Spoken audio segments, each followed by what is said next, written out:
You've raised your standards, you've put in boundaries, and now all of a sudden you have this extra conflict in your life. And you're wondering, what do I do from here? Because this is exactly why I never spoke up. This is exactly why I never enforced my boundaries to keep the peace. Welcome to the I Am Eugenia Ninko podcast. I am Eugenia Ninko, and you're in the right place if you are done accepting crumbs of attention and affection. You are done accepting things from life, from yourself, and from other people that you never ever thought that you would accept. You are done playing by everybody else's playbooks. You are done trying to live up to other people's standards, other people's expectations, being everything to everyone whilst getting little to almost nothing back. And you are ready to step into the ultimate version of yourself, but you don't know how. In this podcast, we are going to talk about how you rebuild your identity, how you find the ultimate inner self, and what's it gonna take for you to show up as her every single day, and how can you gain the confidence that no matter what happens to you, you are so steadfast in your purpose, who you are and what you're about, that nothing can shake you. If this sounds like you, subscribe and follow this podcast on YouTube, Instagram, and Spotify, and you can also get it on www.eugenianinko.com for your weekly and daily doses of how to take your power back and own your life. Good morning, everyone. Welcome to episode 48 of the I Am Eugenia Ninko podcast. And in episode 47, we started talking about raising your standards and using boundaries. Basically, boundaries is your way to enforce your standards. It's a way to protect yourself. It's a way to stay on the path that you need to be to becoming the person that you want to become, to actually live the life that you are deserving and worthy of living. And now you're in a place in life where you finally started raising your standards, you finally started enforcing boundaries, you started doing little things and making small asks so that you're teaching yourself that it's okay to have boundaries and it's okay to ask for what you want. And now you might find yourself in a position where now that you're finally standing up for yourself or actually having a voice at work and relationships and whatever your life situation is, now you're finding it's creating conflict. And you might be thinking to yourself, this is exactly why I wouldn't say anything. This is exactly why I wouldn't stand up for myself, because it causes conflict. But that's a really key part of the puzzle, because that person or that situation was benefiting from you not having those boundaries. They were benefiting from you not having a voice. In fact, they were counting on it because that's how they get what they want. But what you're actually doing by sweeping things under the rug, by walking around on eggshells, you're actually denying yourself the reality of the situation. So the only person you're lying to is yourself.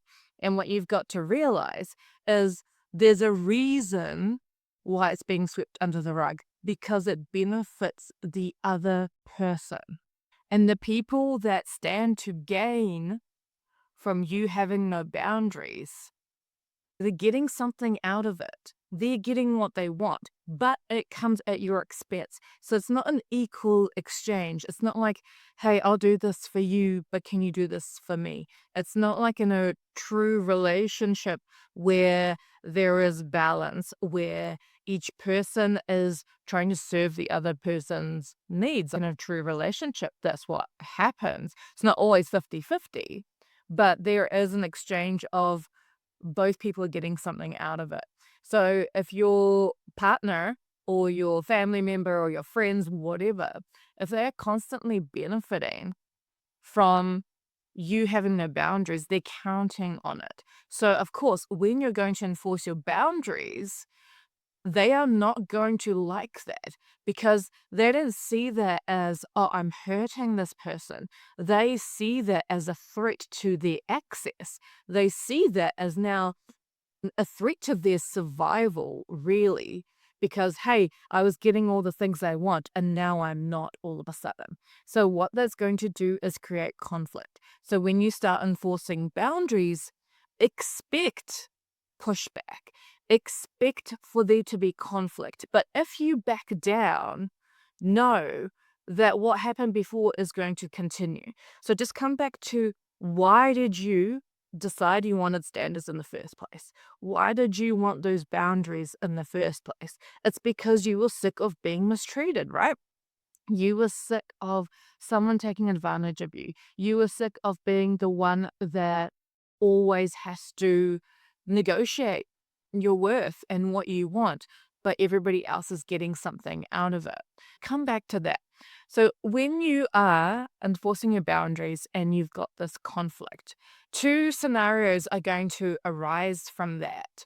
One scenario is that you are going to start enforcing boundaries. Maybe you're going to start saying, no, I'm actually not going to work late anymore because John always leaves at 2 p.m. and never looks at his laptop again, never reads his emails, and then he strides in at 9 a.m. with a coffee saying, sorry, I'm late. No, I'm not going to do that anymore. And potentially your boss or your manager is now used to the fact that you're picking up the slack. That's why John's getting away with it so much, because the work's still getting done. There's someone still doing it. It's just not John. It's you. So when you start doing that, all of a sudden other people have to take responsibility for what's happening.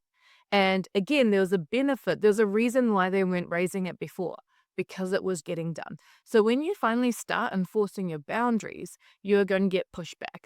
But two things are going to happen. One, you're slowly going to teach people how to treat you. And in the beginning, there is resistance, but slowly but surely, things are going to start going your way. Because when you stand firm and reinforce it, not just say, hey, John, I'm not staying late, and then they guilt trip you and make you feel bad, and then the next week you're staying late again. No, you've got to stay firm, even when you're being guilt tripped, even when you're being made to feel bad for something that you know deep inside is actually not your fault. Even when you're wondering, like, is there truth to this? Is there something really wrong with me? Is this truly my responsibility? Even when you can hold firm, stand your ground, slowly but surely people are going to realize, like, hey, they're actually serious about this. And that's what it is. What they're doing is testing how serious you are about the things that you are saying, because you're doing something different. You're doing something that's not expected.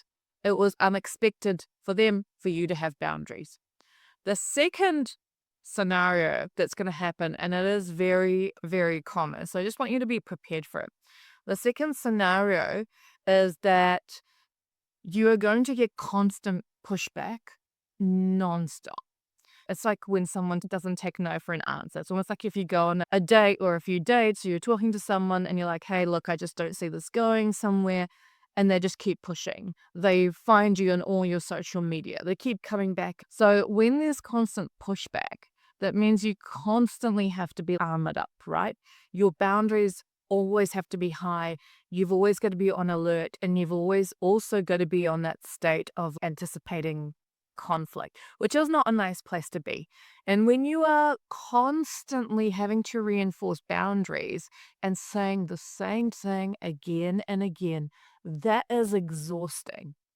But also, if you are telling someone, I don't want to do this anymore, or this is how the situation is impacting me, or this is how you're hurting me, and it's not something I'm going to accept anymore.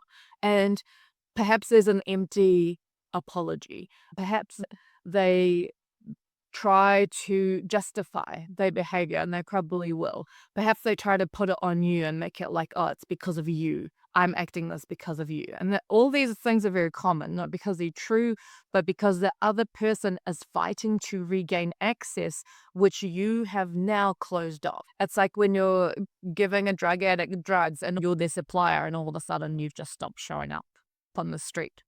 Of course, they're going to go looking for you, like, oh my God, where are my drugs? That's because that's exactly what they're getting out of it, the exact same scenario. So when you shut off their access, they are going to fight really, really hard to get it back. And you're going to have to keep putting up their boundaries, which is exhausting. And so you're going to get to a point where there's only so many times where you can tell someone that they're hurting you. There's only so many times where you can tell someone how this is affecting you. There's only so many times where you can justify it. You shouldn't need to give an explanation, but if you feel you have to, you can.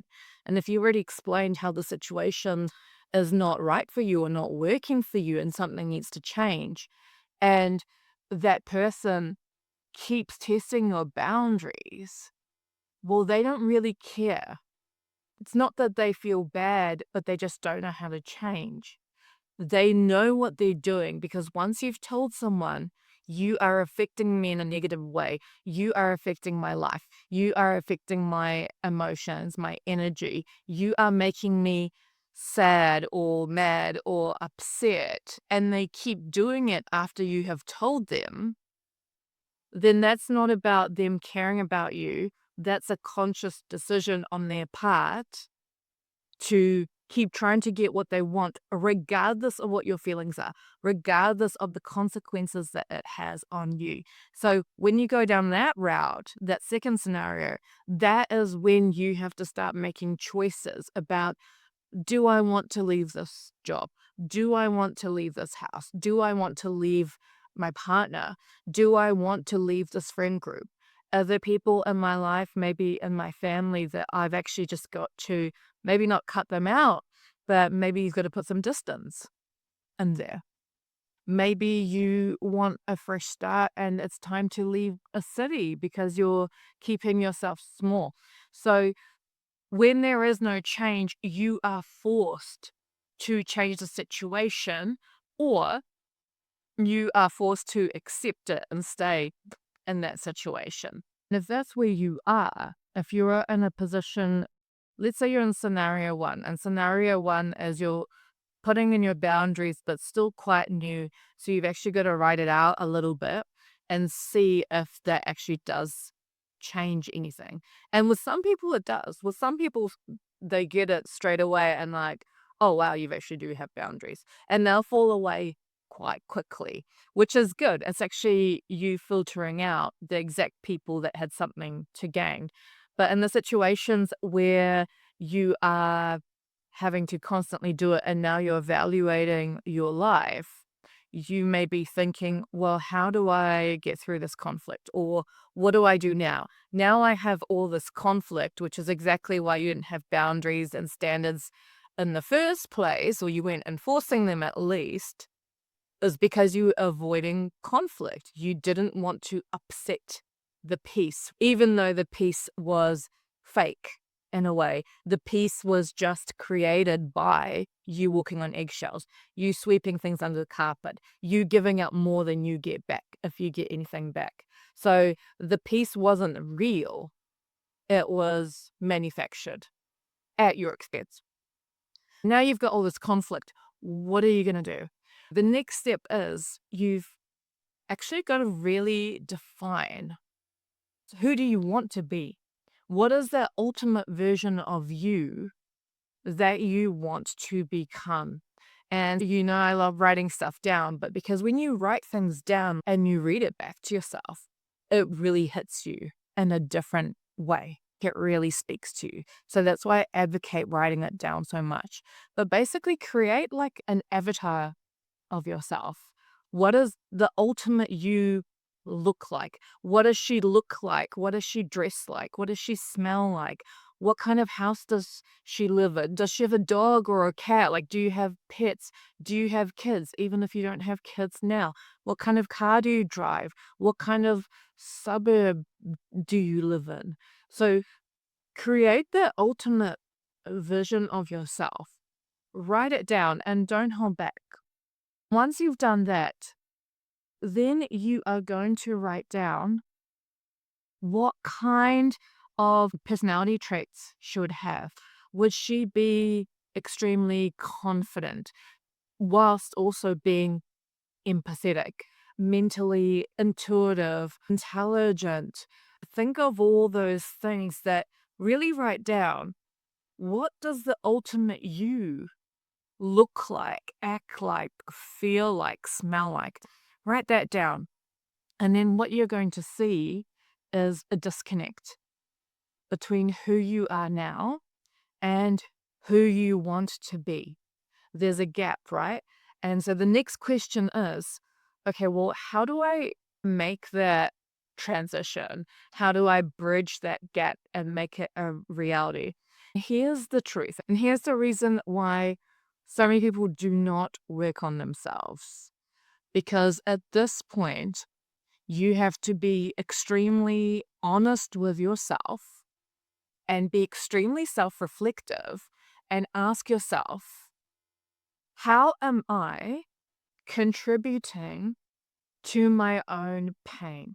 How am I contributing to my own situation?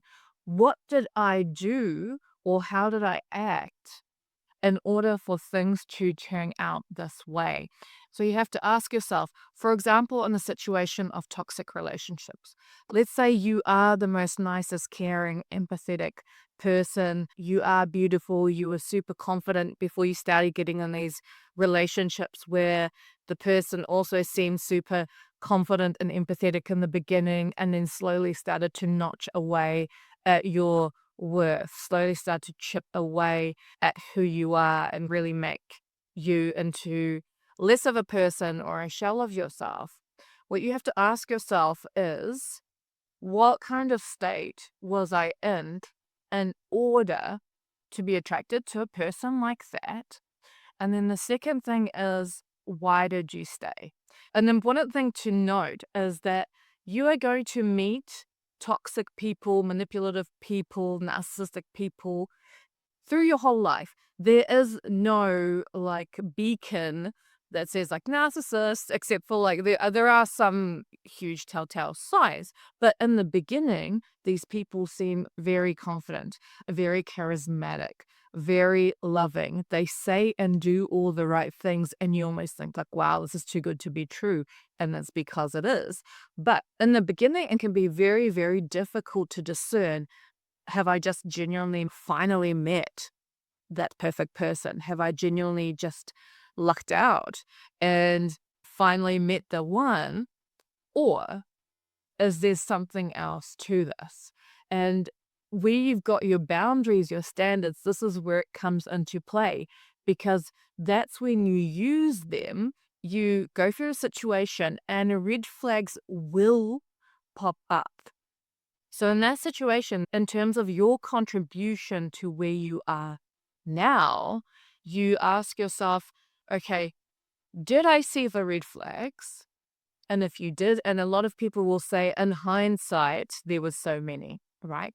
So, the question you're going to ask yourself is, why did you not see them? What was causing you to ignore those flags? Because there was something within you that wanted to ignore them. It's not that you didn't see them.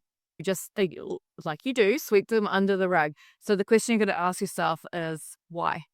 What caused you to see them or pretend like you don't see them and still go down that path? And as that path was unfolding, why did you not pull back at the next stage and the next stage?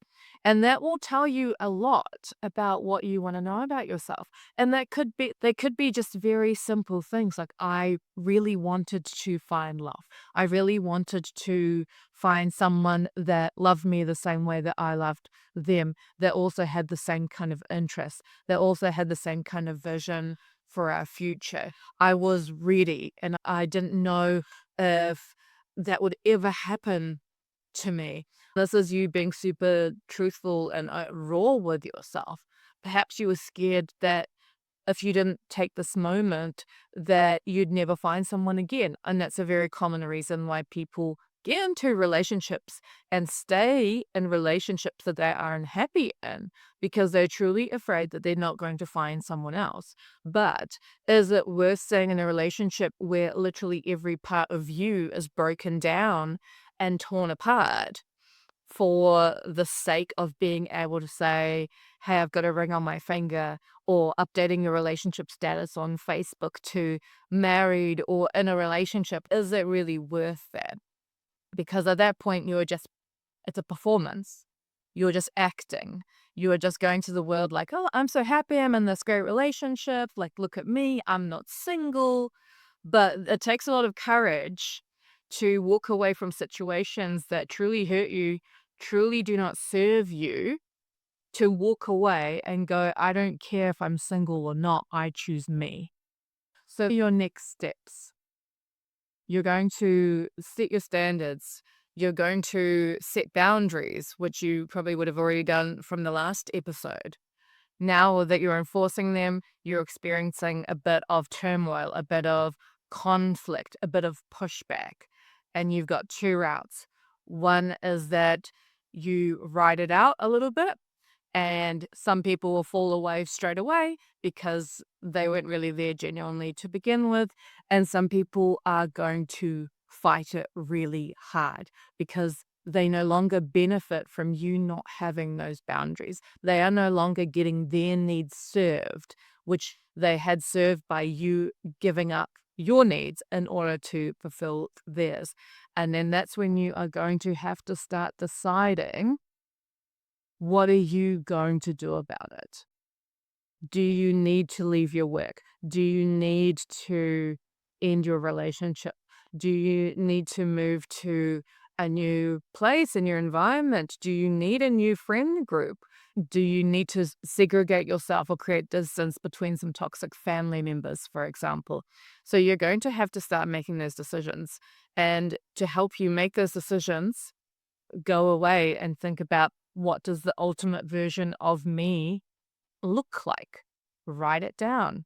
And then what would she act like? What would she feel like on a daily basis? Would she be happy to wake up every single morning thinking like, yes, this is another day for me to work on my goals, for me to get closer to the person I want to be? Would she be super confident without needing external validation? Would she be so good with herself that she doesn't care if she's sitting on the couch having a glass of wine and a block of chocolate on her own, and on a Friday night, no FOMO, completely happy being on her own and having that peace without needing someone to tell her that she's okay, without needing someone to sit next to her to make her feel valued or like she's worth something beyond having a relationship status or a ring on her finger or whatever it might be. And then once you've done that, once you've created that ultimate vision and version of yourself, then you've got to bridge that gap. And then how do you bridge that gap? First, you have to understand what got you to where you are.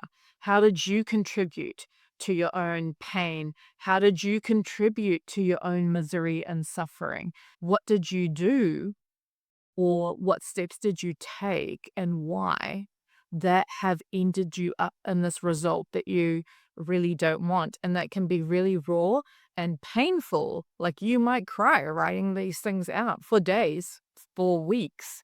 That's why a lot of people don't do it, because it hurts and because you have to accept a certain amount of truth about yourself that this whole time you've been denying. It's not that that truth has not been there. You've just been avoiding it, sweeping it under the carpet, hoping things will get better, hoping that if you beg enough, if you plead enough, if they see you cry enough, that they are going to go, oh my God, why am I doing this to the person I love? And I'm hurting her so much. I need to change something. It is 99.9% unlikely that they will ever do that, because the reason that you're in the situation you are now is because they will not benefit from that, even though they actually will. they would actually have a happier relationship. You would actually be far more likely to be more loving, to give them the things they want, to serve their needs if they are making you feel emotionally safe, if they are also there for you. So that's the thing about people that take advantage. They do it because they don't know how to get what they want, but it also doesn't serve them. A lot of people don't actually want to give you what you want. They are selfish. They want you to give them what they want without them having to do anything for it. It is giving them something. It is giving them some sort of positive reinforcement, not serving your needs.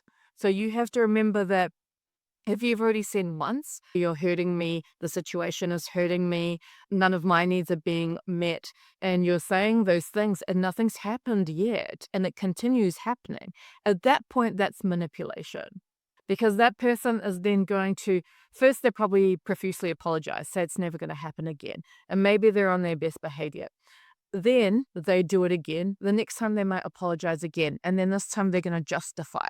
This time they're probably going to say, oh, it's because of my mum or my dad or my upbringing, or there's things I haven't told you about my life, or it was my previous relationship and I got really hurt. They're going to justify. And then again, it's just a way for you to be okay, or to allow for them to actually get off the hook. That's all they're trying to do. They're trying to bury the situation and ignore your emotions and just justify it away. And then when they do it again and you say it again, next time they are going to blame you. Next time it's going to be like, actually, it's nothing wrong with them and actually they're fine and it's you. You're the problem. Your standards are the problem. Your boundaries are the problem. Your expectations are too high. You are looking for someone perfect that doesn't exist. You are actually not so perfect yourself. Hey, you shouldn't be telling me how to act because you did this thing and you did that thing. And why did you do that? That is how the pattern goes. And if you are listening to this, these exact same things happen, that person is never, ever, ever going to change. I guarantee you. So at that point, you have a decision to make. You either stay in your situation and keep accepting what you've been accepting and accept it totally. Accept it that this is how it's going to be. And at that point, because you know, and you now are making a choice to stay, you now have the awareness and you're making a choice.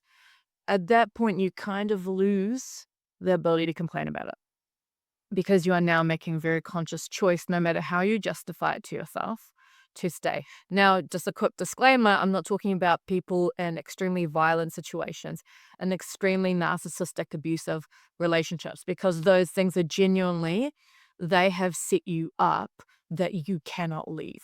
Those things have been set up slowly from the beginning that it's almost impossible for you to leave. And if you leave, you're probably going to leave with nothing. So I'm not talking about the situations. I'm talking about situations where you have the ability to leave, even if it's hard in terms of maybe you'll be a bit financially worse off.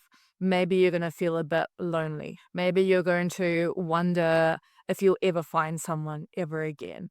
Maybe it's going to hurt, right? So I'm talking about those situations where you do have a choice and you can do it.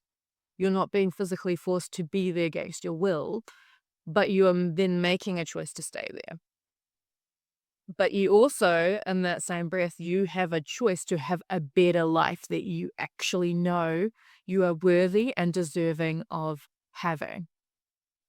But in order to do that, you got to understand what got you into your situation now, because it's that mindset that has created your current reality. And if you've got this ultimate vision of your future self and she's got all these traits that are not the traits that you have now, and you wish you had them or you can't wait for the day to have them, bridging that gap requires for you to be super honest with yourself and go, this is how I ended up here, even if they're for good or genuine reasons, even if they're for reasons of you just want love, or you just want to feel good, or you just don't want to feel alone, whatever it might be. So there's a positive intention in there for you, right? Even though it's giving you a really bad and negative result. So how did you contribute to that? Because when you see your pattern, in order to be her, you have to change your pattern. This is why I'm telling you to do it, because you have to be aware of what you've done to get here, because now you have to do something different to become the person you want to be. The person that you want to be does not get there by doing the things you are now. Because by doing the things you are now, you are just going to stay exactly where you are. So to get a different result, you must do something different. Be open and raw with yourself, understand your patterns. How did you get here? How did you contribute to your own pain and misery? And then what are you going to do different? So, in terms of toxic relationships, maybe the best situation for you is to leave and then go be alone for a year. Maybe you need to go do some therapy. Maybe you need to go do some more personal development. Maybe you have to go create some self-love in yourself. Maybe you've got to work on all those things, or maybe it's something to do with your family. Maybe your partners are resembling your dad or your mum or a narcissistic style parent. And you sit there and you go, oh my God, like I'm my parents now. And you're like, this isn't exactly what I didn't want, but somehow you have ended up having what you didn't want. So understand your patterns, because then you know what to change. And it's not going to be perfect. It's going to be messy. Give yourself the permission to be imperfect. Give yourself the permission to mess up. But know that nothing will change unless you do something different. If you keep doing what you're already doing, you're just going to have the result you always have, which is exactly where you are right now. You've got something that you don't want. Now, if you're in this transition phase, let's say you've mentally checked out of your relationship or your job or whatever it is, and now you're just waiting to make that next step, or you want to get better mindset shifts daily. You want to start your day getting in the right mindset and continuously moving forward daily, small steps at a time. This is where you can subscribe to your daily dose to reclaim your power. This is a daily podcast of 10 to 15-minute super bursts audios where you can listen, and every day we have a topic that we focus on that will keep you moving forward, that will keep you doing things and self-reflecting. And there are exercises in there as well every day that you can go away and do for yourself that will keep you on the path to becoming the person that you want to become. I'll include the link in the I Am Eugenia Ninko channel, and also on Spotify, my website. And I'd love for you to follow me on Instagram and Facebook, where I also give daily doses of motivation, self-reflection, and personal development.